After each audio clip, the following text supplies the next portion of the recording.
South আফ্রিকার মাঠে south আফ্রিকাকে হারানো চারটেখানি কথা না, তা আবার ইন্ডিয়া। প্রথম আন্ডার-19 সেমিফাইনাল ম্যাচ অনুষ্ঠিত হলো সাউথ আফ্রিকাতে। আর সাউথ আফ্রিকা ও ইন্ডিয়ার মধ্যে দুটোই স্ট্রং টিম ছিল, আর তারা সেমিফাইনালে উঠে এসেছে। এখান থেকে যারা খেলবে যারা জিতবে সেই যাবে ফাইনালে।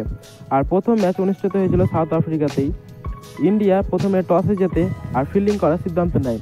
সাউথ আফ্রিকা প্রথমে ব্যাট করতে আসে, আর সাউথ আফ্রিকা প্রথম থেকেই 2টা উইকেট পড়ে গেছিল, তবুও তারা ভালো খেলেছিল এবং তাদের মিডিলে যে থার্ড উইকেট পার্টনারশিপ সেটা খুব ভালো খেলেছিল, আর তারা একটা ভালো জায়গায় স্কোর নিয়ে যায়।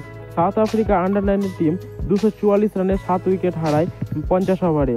তারা 50 ওভারে মাত্র 244 রান করেছিল। আর ইন্ডিয়ার দিক থেকে ভালো বল করেছিল লিম্বানি, সে 9 ওভারে 60 রান দিয়ে 3টা উইকেট নিয়েছে। আর মুশির আহমেদ খান 10 ওভারে 43 রান দিয়ে 2টা উইকেট নিয়েছে।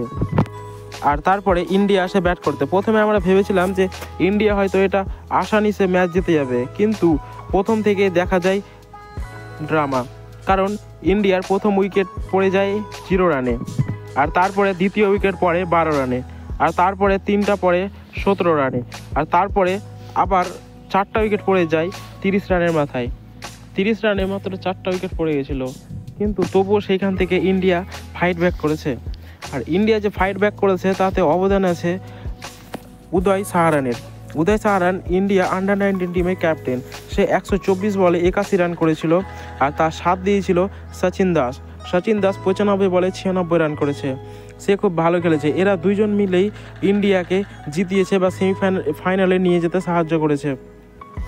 ইন্ডিয়ার প্রথমে ব্যাটিংগুলো ফ্লপ গেলেও তারপরে যে উদয় সাহারান আর সচিন দাস এই দুজন মিলে 197 বলে 171 রানের পার্টনারশিপ করে আর ইন্ডিয়াকে ফাইনালে নিয়ে যাওয়াতে সাহায্য করে।